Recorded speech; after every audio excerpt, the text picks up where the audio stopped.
We know that Donald Trump values worship and loyalty above everything else, and in this breaking story, he is feeling the sting of betrayal today by a Republican that he recently saved from a literal place of despair, and I have all the scandalous details coming up next in something I like to call Trending.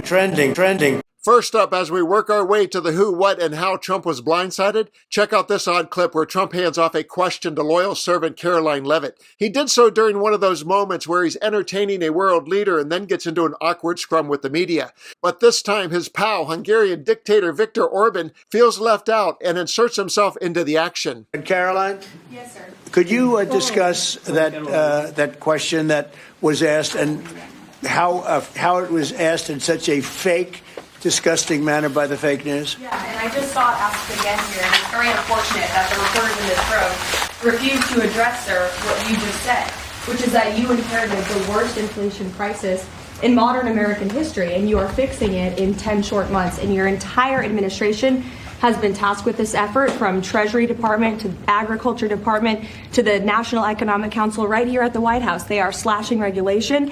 He signed the largest middle-class tax cut in 6 months. In 6 months, in record time, putting more money back into the American people's pockets. So affordability is what the American people elected this president to do, and he is doing it, and you guys refuse to cover it, and you refuse to cover that the previous administration created the worst unaffordability crisis in American history. And I've been watching the TV all day saying that he doesn't want to talk about affordability. That's what he's working on every day, and that's what this administration is doing. Right now. But you know why they refuse to cover it? Can I because they're fake news. That's why. Go ahead. Can I get her someone? Sure. Caroline, the Prime Minister would like you to work for him in Hungary. Please consider. You know what? That's a very good decision you just made. Please don't leave us, Caroline. Well, that was bizarre. Is Trump so tired these days that he now needs to outsource the Q&A to his staff so they can repeat his exact words? I think so, because he did it again with J.D. Vance. Have a look, and on the other side, I'll share the story of a Republican betrayal like the world has never seen before, believe me. The federal judge said tonight that the administration has to fully fund SNAP. It's the latest in a back and forth, and the Justice Department said they're going to appeal it.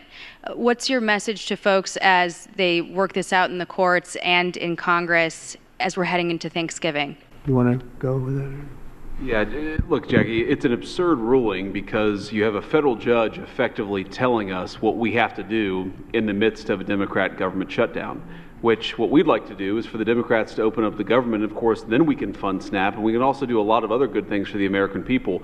But in the midst of a shutdown, we can't have a federal court telling the president how he has to triage the situation. We're trying to keep as much turned on. We're trying to keep as much going as possible. The president and the entire administration are working on that, but we're not going to do it under the orders of a federal judge. We're going to do it according to what we think we have to do to comply with the law, of course, but also to actually make the government work for people in the midst of the Democrat government shutdown. And now for our featured story that is cutting Trump deep today. Everyone in Trump's inner circle is signaling that J.D. Vance is the lock for the Republican nomination in 2028.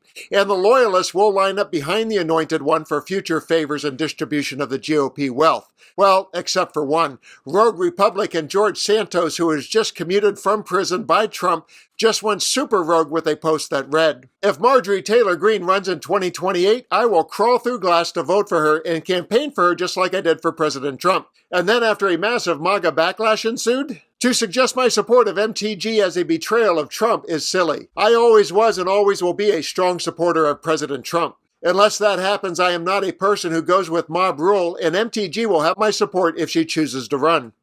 Dude, 3 things. First, she has no intention of running, and if she did, a disgraced convicted felon leaking it would not be part of the plan. 2, you are being silly to bite the hand that released you. Trump is now probably asking Pam Bondi if they can send you back to prison. And 3, MAGA is mob rule, operated by a mob boss, and loyalty is everything. Are you the last Republican to get the memo?